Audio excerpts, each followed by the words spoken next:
The sinking of Henry VIII's mighty warship, the Mary Rose, remains one of our greatest maritime mysteries.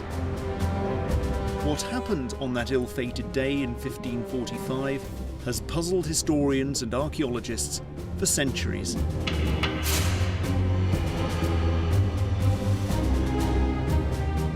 Now, scientists investigating the skeletons have uncovered new evidence about the crew. Their most startling find offers a completely original explanation of why the Mary Rose sank.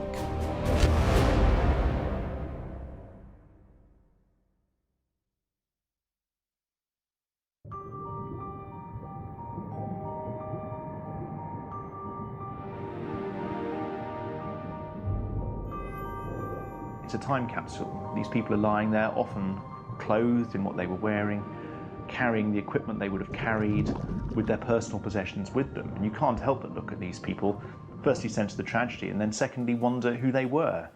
How did they come to be there? What were they doing on board when they met their deaths there? In the early 1980s, I volunteered as a diver on the Mary Rose. Today, I'm an intensive care doctor and carry out research at University College London. My later research has focused on how bones change with exercise and with injury patterns, and you can actually learn a lot about a person from the way their skeleton is. So that's my passion now, is to take that knowledge back 20 odd years to see if we can't work out who these people were. I was one of 500 divers working on the Mary Rose. It was one of the largest underwater excavations ever undertaken.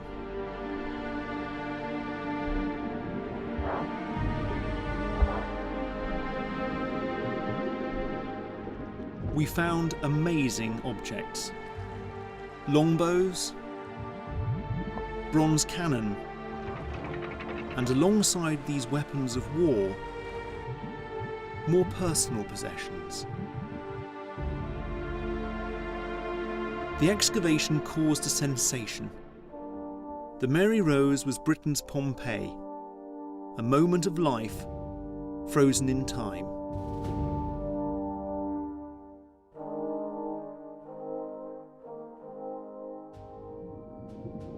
Up to now, attention has focused on these objects. But what both fascinated and appalled the divers were the human remains. There was a number of ribs and a leather jerkin, and that really brought it home to me. You know, this was part of the person's clothing. You know, it really came alive to me. One of the guns was lifted. That's right, there was a body trapped absolutely trapped underneath it. That's and right, you realise how that person died. He was caught with his arms beneath, wasn't he? Yeah. And you imagined this poor fellow trapped under this, probably a ton of bronze, in his last moments trying to shift it. And of course they can't have thought when they set out that that was what the day held for them. The divers recovered nearly 10,000 human bones from the Mary Rose. But we had little idea who these people were. Since diving on the wreck, I've been haunted by the fate of these men, and I've always wanted to know what happened.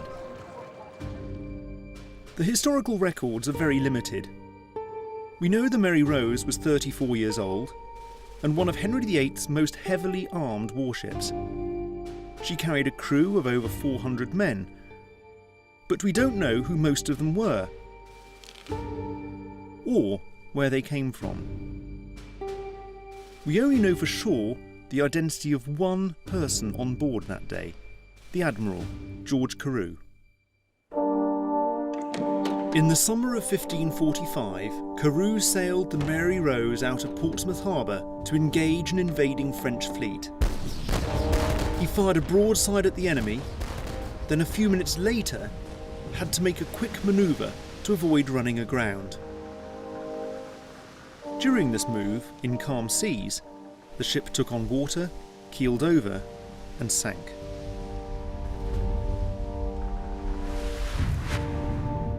The reason for this disaster has always puzzled me.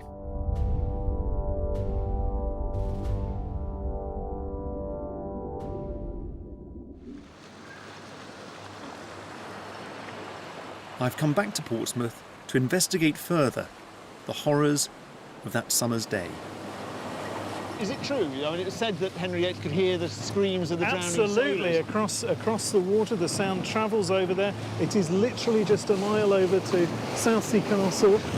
When she sank, the masts of the main mast and the foremast were up above the surface of the water here. At this point, she sank. This is the buoy marking the site where she sank. So there's Henry VIII standing there, watching the pride of his fleet sink to the bottom. Yep. The death toll on the Mary Rose was horrendous. Anti-boarding netting covered the upper deck. It was coated in tar and sand to make it difficult for enemy boarders to cut through. But when the vessel sank, it trapped nearly everyone inside. Almost the entire crew of around 400 men died. So what was happening on the Mary Rose in the moments before she sank? You've got a very concentrated time period with an awful lot of action going on. A lot of noise, the guns going off, the French attacking, everything in chaos. She may have been making that turn too tightly, possibly with too much sail set. So some disorganisation on board. Sir George Carew was shouting across to one of the other English ships that he had the sort of knaves that he could not rule. Knaves whom he could not rule. The last reported words from the Admiral on board the Mary Rose appear to blame the crew. So were the men responsible for their own fate?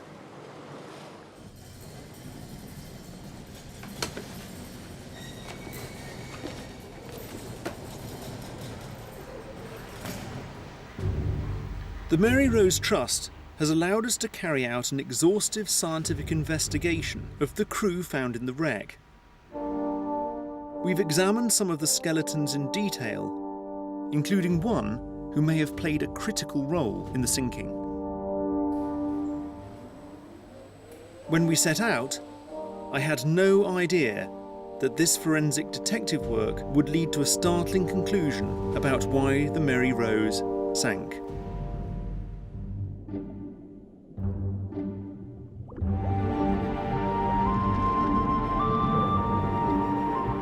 In 1982, after removing the contents of the ship, the Mary Rose Trust raised her to the surface. There is the first sight of this flagship of Henry VIII. It's the first time we have seen this in 437 years. What an amazing sight. This oak hull had been a giant coffin for most of the men of the Mary Rose.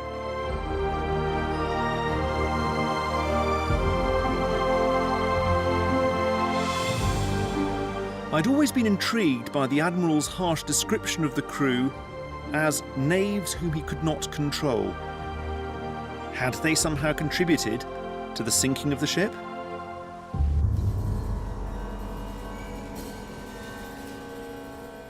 To help lay their ghosts to rest, I'm determined to find out more about the crew. I've returned to the ship, shrouded in its preservative mist, to find out who would have been where and doing what at the time of the sinking. Look at that.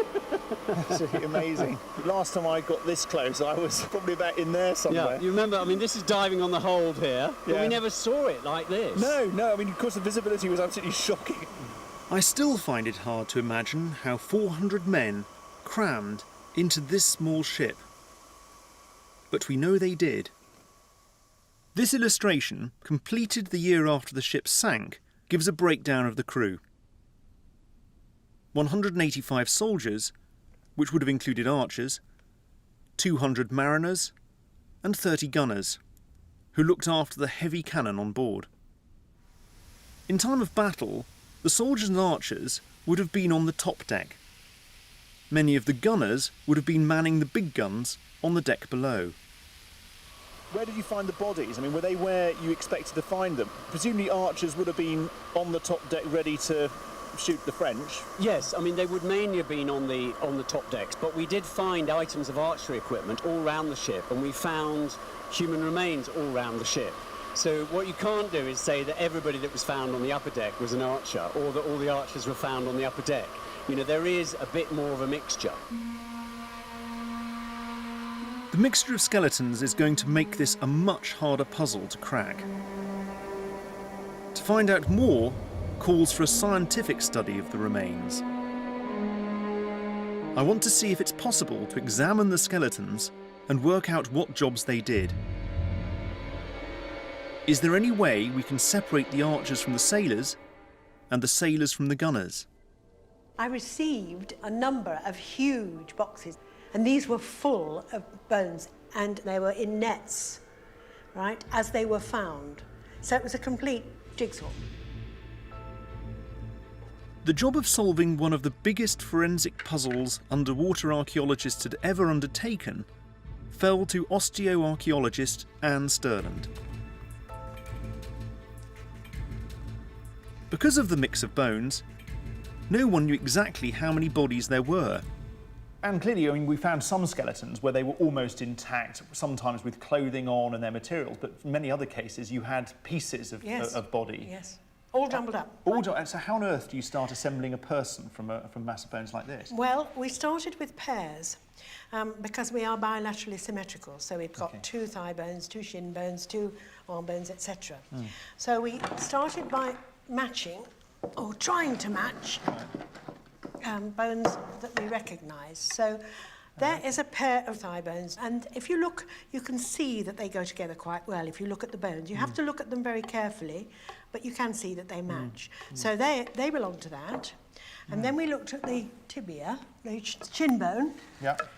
So it's really some matching to build them together Yes, in and then terms we of proportion and symmetry. That's right. Then we looked at the pelvis, because we can fit the femur into the pelvis, and this is a right.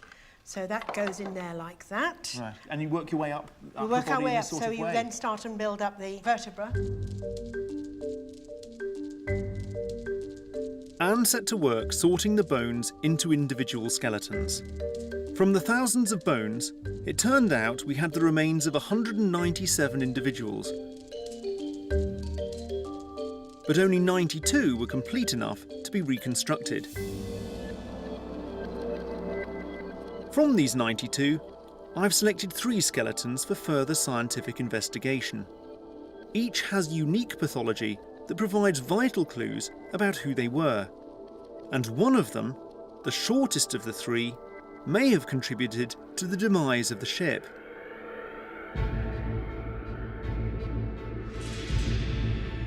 The first skeleton was found in the bow of the ship, in an area used as a store. It's that of a man who was 6 feet tall.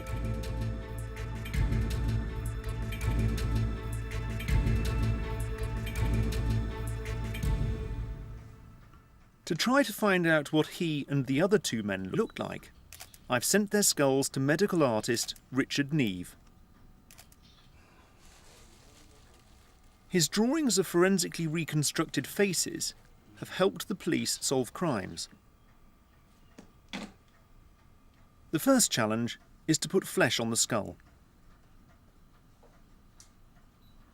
He uses modern measurements of flesh thickness collected from living people using ultrasound. I'm attaching these small wax pegs lightly to the surface of the skull, and they indicate the average thickness of soft tissue at these particular anatomical points. The measurements are based on a series of white individuals between the ages of 20 and 29, and they will help to guide the amount of flesh, if you like, that is laid over the surface of the skull. The pegs provide critical markers to enable Richard to construct a 3D map of the face. What I first have to establish is the width of the nose and the position and width of the mouth. Putting an eye in place fairly quickly, put the other eye in. Sketching by hand produces a likeness with far more character than a computer-generated reconstruction. So you take the skull away now.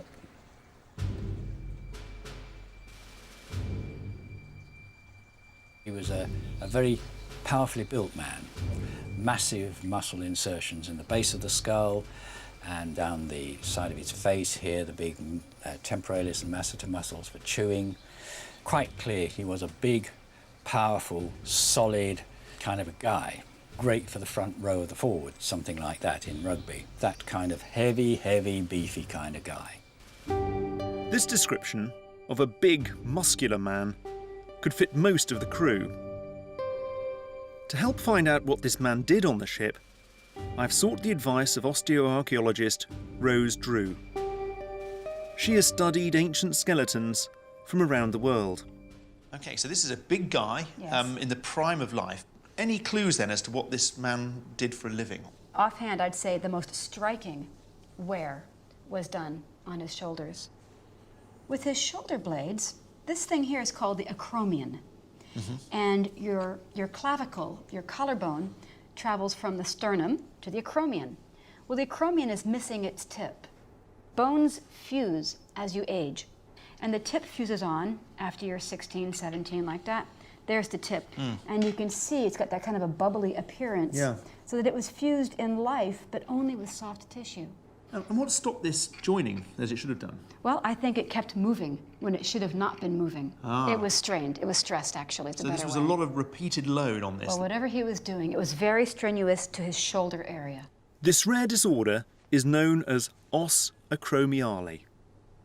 So what could cause this man's shoulder blades to be in two parts? In children, the tip of the shoulder blade is joined to the main part by a piece of soft cartilage. This allows the shoulder joint to expand as we grow. When we become adults, this cartilage fuses and becomes solid bone. But in our skeleton, this never happened, and the shoulder blade remained in two pieces. Os acromiale can be caused by repeated and heavy loading on the shoulders, and our man wasn't the only person on the ship to have it. 24 other shoulder blades were found with the same condition. So what job on the Mary Rose could cause this to happen? Climbing the rigging looks like one possibility. Sailors would use their arms to support themselves. But the loads don't look great enough. They'd take most of their weight on their legs. So if our man is not a sailor, what other job would fit the evidence? One of the most surprising finds on the Mary Rose was the huge number of longbows and arrows. 172 bows and over 4,000 arrows. Many of the soldiers on board must have been archers. Could our man be one of them?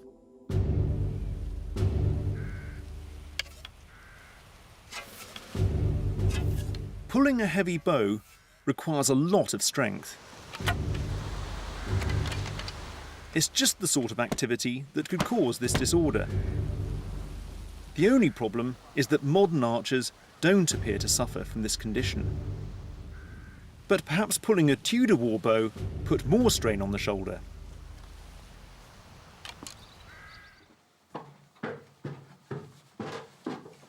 Steve Stratton is a bowyer. He's gone to great lengths to make an exact replica of a bow from the Mary Rose. Most people believe that the yew trees in this country were used for making bows. Well, they were, but not for something, a powerful war bow. Henry VIII wanted the best weapons for his archers, and that meant importing the right type of wood from Europe. Most of it would have been Mediterranean mountain yew above 3,000 metres altitude. And that is what you want for a very good bow. Massive power in it. This test measures the force needed to pull this replica Tudor bow. Its draw weight is a massive 170 pounds, over 3 times the weight of a modern Olympic bow. So could pulling war bows like this cause the shoulder injury we see in the Mary Rose skeletons? Only a handful of people today have the strength and technique to pull these bows. Mark Stretton is one of them. You're actually physically drawing 170 pounds. You know, that's like picking up a 16-stone person with your fingertips. Mark holds the Guinness World Record for pulling the strongest bow.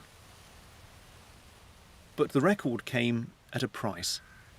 Over the last 2 years, I've started to have problems with my left shoulder, which is largely down to the huge compressive forces that's been inflicted by the bow. So could Mark be suffering from the same condition as our Mary Rose skeleton? Can I shake that hand? Yeah. You're suffering, are you? Yeah, well, on this one. That's okay. To check this theory, I'm putting Mark through an MRI machine to see if his shoulder bone is in 2 sections.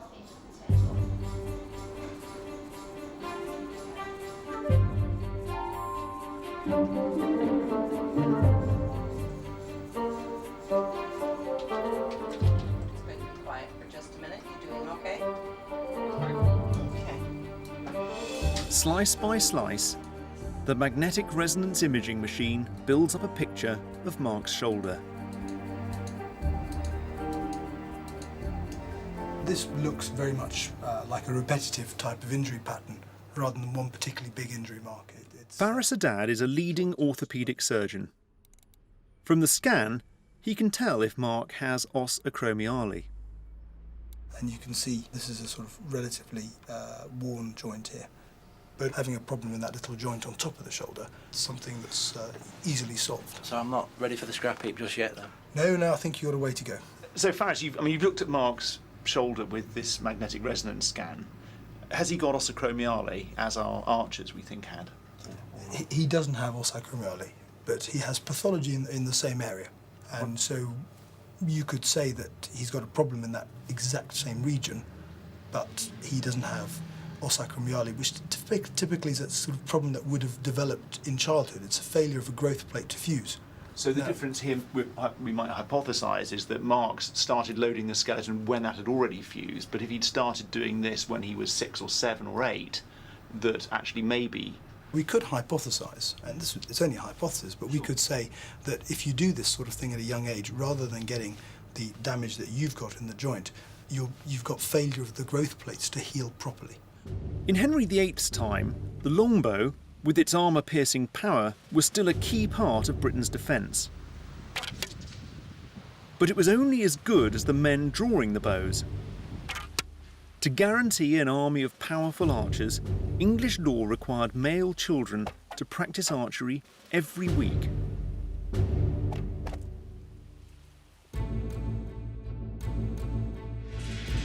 When young archers drew a heavy warbow, the tip of the shoulder blade would be constantly pushed or pulled. It would never stay still long enough to fuse into bone and would remain in 2 pieces. From the evidence, our first skeleton is almost certainly that of a Tudor archer. The position of his body in the hold suggests he was collecting supplies when the ship sank. Down here, he had no chance of escape. But what about our other 2 skeletons? The bones of our second man suggest an unusually brutal life on board the Mary Rose, while our third man might have been one of those responsible for failing to save the ship.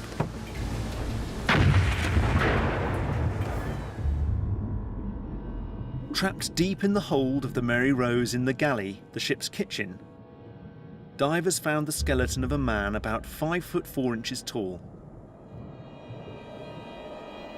He was discovered with one of his shoes still intact, a knife handle, and a comb.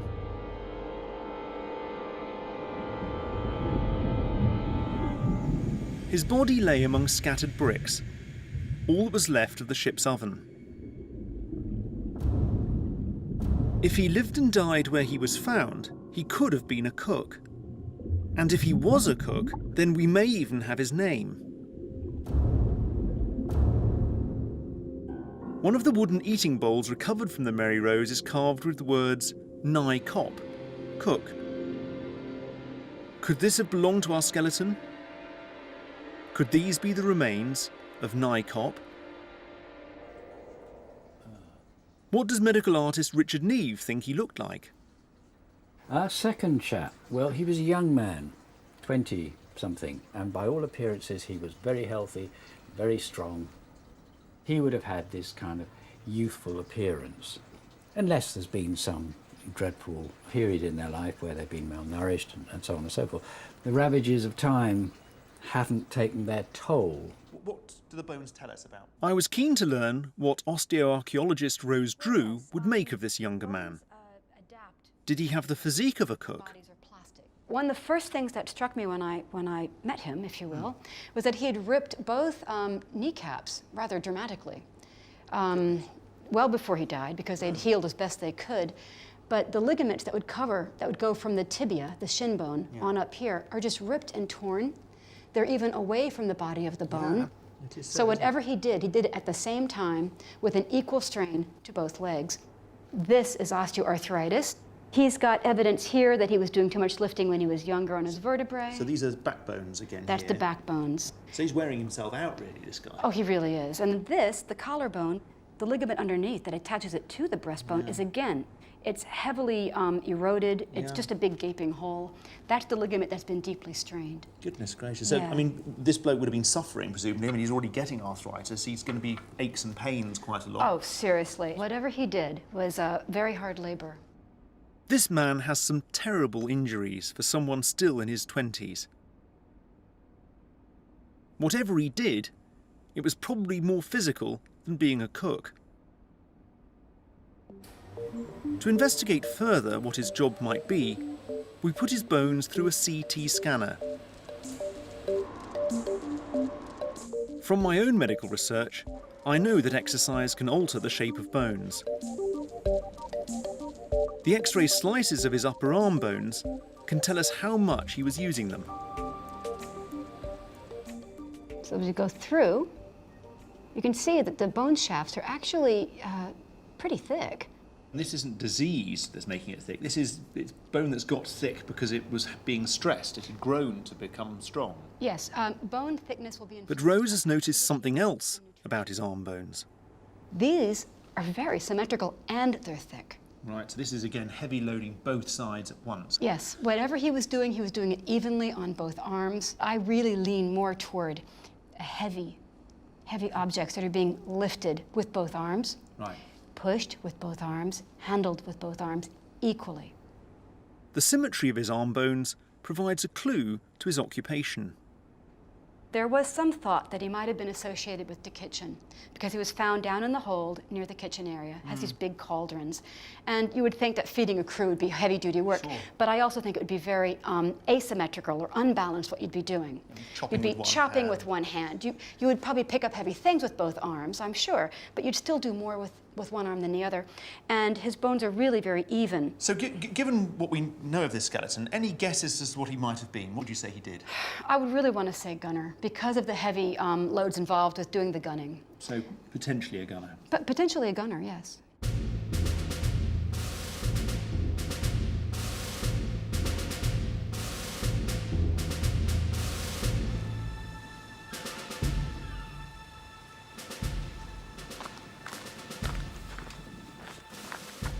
If you want to find the nearest equivalent to a Mary Rose gunner today, look no further than Colin Heriot.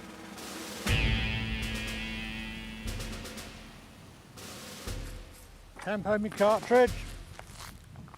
He's worked with cannon for nearly half his life. He's fascinated by the power of these explosive weapons. In with the ball. Prick and prime. Give him fire.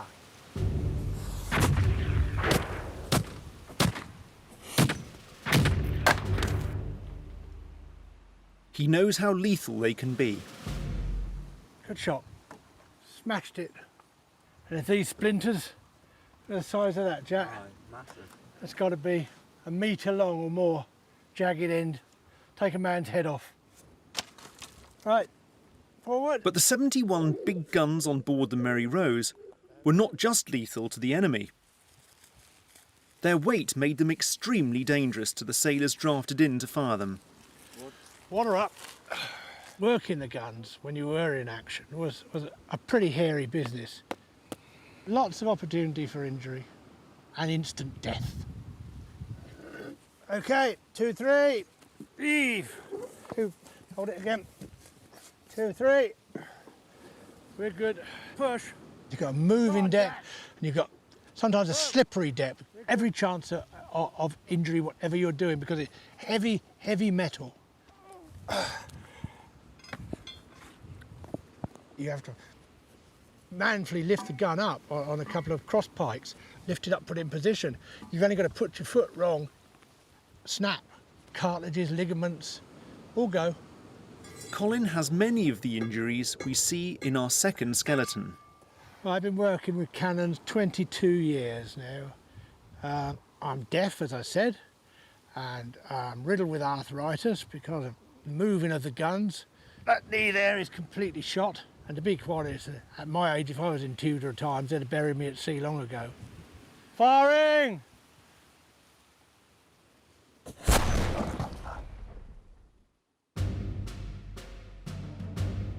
Our sailor's injury is consistent with an accident lifting the heavy breech of one of the wrought iron guns. If the other end of the breech was dropped, his bent legs would suddenly take all the weight. The instant load would tear off his kneecaps. The injury would leave torn ligaments that would eventually turn to bone, just like those in our skeleton. This man's bones are consistent with him being a gunner for much of his time on the ship. But once injured, it's unlikely he performed the most physical work. Our first 2 skeletons were found in the hold. Our last skeleton was discovered in a location that places him at the centre of the action. The main deck of the Mary Rose contained the guns and the gun crews. 17 skeletons were found here. One of the most complete was the body of this man. He was shorter than average, but what makes him special is that he was found next to a bosun's call, a whistle used for issuing commands. It implies he was an officer, which means he may have played a critical part in the last moments of the ship. He may well have been the officer responsible for deploying cannons and for opening and shutting the gun ports. Water pouring in through these gun ports sank the ship. Why the crew failed to close them is at the heart of this mystery.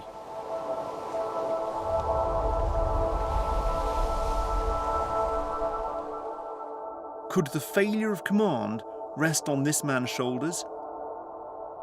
Can his bones confirm that he was an officer? This individual is older than some of the other skeletons I've seen. What sort of age do we think he might have been? Oh, I think he was in his late 30s into his 40s. The things that would indicate to me that someone has achieved at least the age of 30, the way his collarbones are fused, but also his teeth. He's got bad teeth, which can happen at any age. There's a rotten stump, there's an abscess over here. The teeth are very worn down, and you can see dentin. Here is where the enamel has been worn away and actually exposes the dentin. This man's age is consistent with him being someone in charge. But there's more of his life story etched in his bones. Here's his collarbone. Let's look at that one. That's the underneath part that would have attached to the breastbone. And you've got the collarbone from the younger fellow with the ripped kneecaps, right? And they're really very different. They're very different, aren't they? So this one's got a great big sort of divot out of it, hasn't it? Yes, it does. The muscles, the ligaments rather, pulling on this damaged the bone. You can see that. And on this one? It did at one time, but it's filled in. So it's healed? It's healed. It is healed. So this guy's still doing heavy manual labour that's continuing to injure the bone. This guy's done some manual labour in the past, and he's now stopped. This guy's had a more sedentary life recently. Yes, he has. Okay. What sort of job did this guy do then? He obviously wasn't a gunner or working on the rigging. Well, I don't think they had any totally useless people on the ship. Yeah. So if he wasn't the doctor or something like that, you would have to say he was perhaps in a supervisory position. The bones are consistent with a man who worked his way up through the ranks to the position of an officer. He was not a senior officer. They would have come from the aristocracy. He was almost certainly the ship's boatswain or master gunner. He was an older man, more mature than the others, but likely to be more experienced and possibly somebody to whom they turned when things went a little bit wrong. His face was a different shape, slightly more rounded, slightly more refined nose. And for a man, of course, who'd been at sea for most of his life probably, fresh air, wind, sun, all that would have worked on his face so that the creases around the nose and the mouth and the eyes and so on would be that much more heavily marked. Our man was found on the main deck. The gun ports here were close to the waterline, which made the ship extremely vulnerable. Did something under his control go wrong here that caused the ship to sink?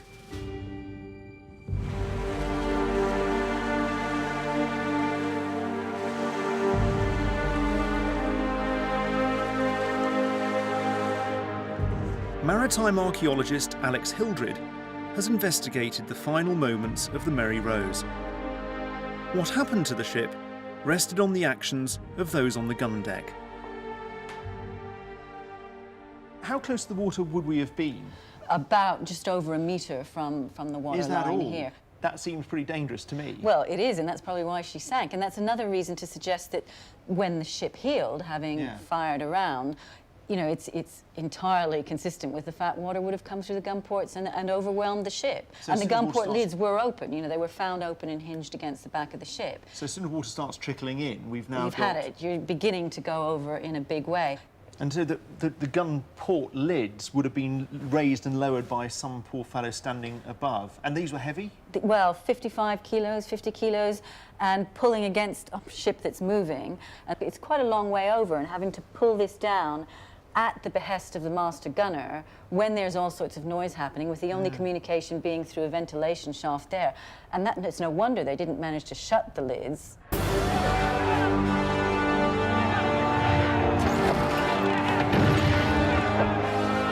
In the chaos of battle, with all the shouting and guns going off, it would have taken a very clear chain of command and a very disciplined, well-rehearsed crew to close the gun port lids in time. So how closely knit was the crew of the Mary Rose? Were they a well-drilled team that had trained together? Or was there some problem in the chain of command? Forensic science is about to reveal a startling discovery that may rewrite the story of the Mary Rose.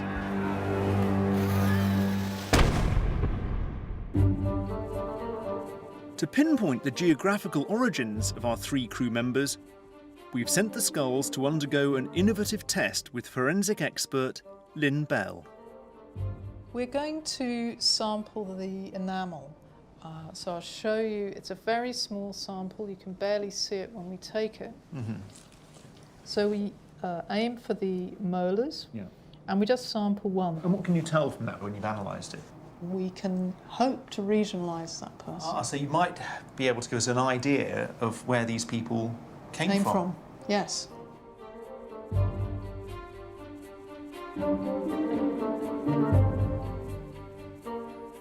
At Bradford University, Lynn's colleague, Professor Julia Lee Thorpe, extracts enamel from our 3 skeletons. The composition of our teeth varies according to where we lived as children. It depends on the type of water we consumed during the time our teeth were forming. Water molecules in clouds come in different forms. Some water molecules contain heavy atoms of oxygen, others light oxygen atoms. When it rains, the cloud releases more of the heavy type in warmer regions.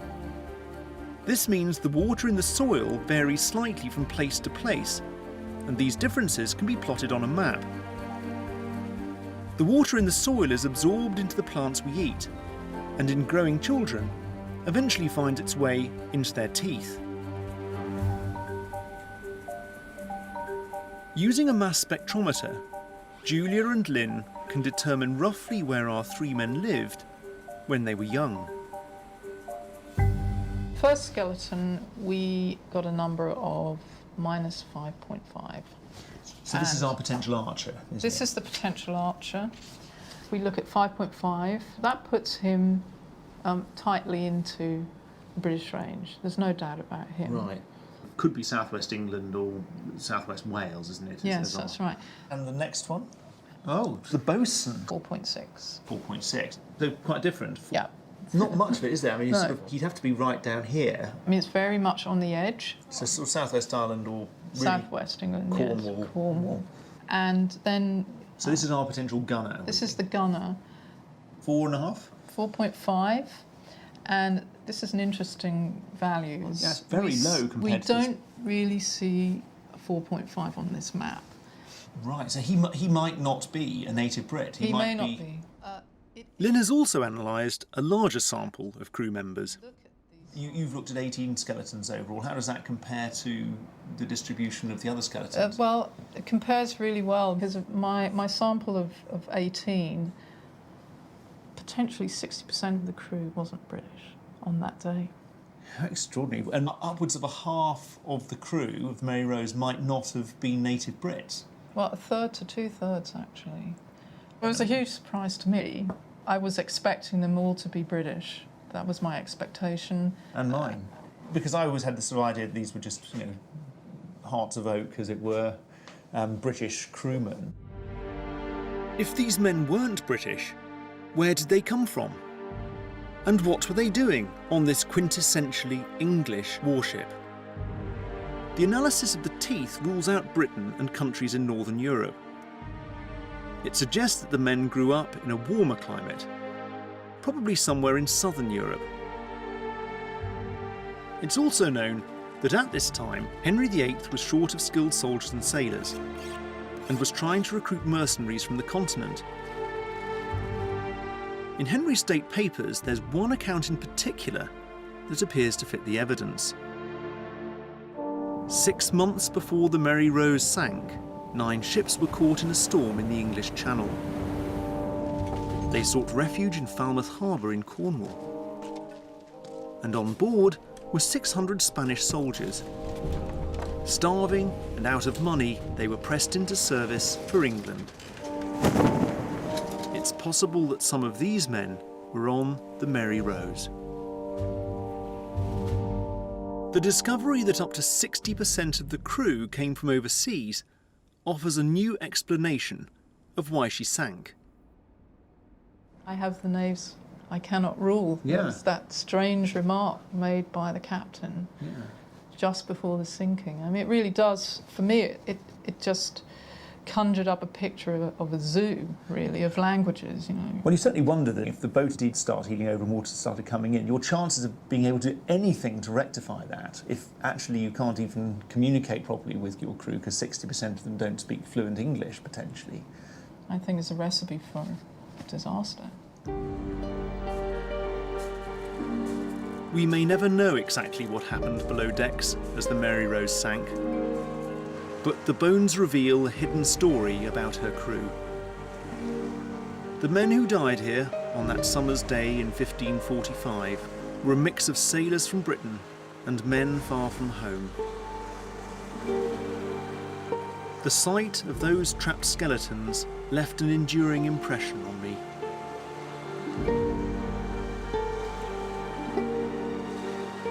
How many of those men from southern climes can have imagined they would end their days on a warship, fighting and dying for the King of England?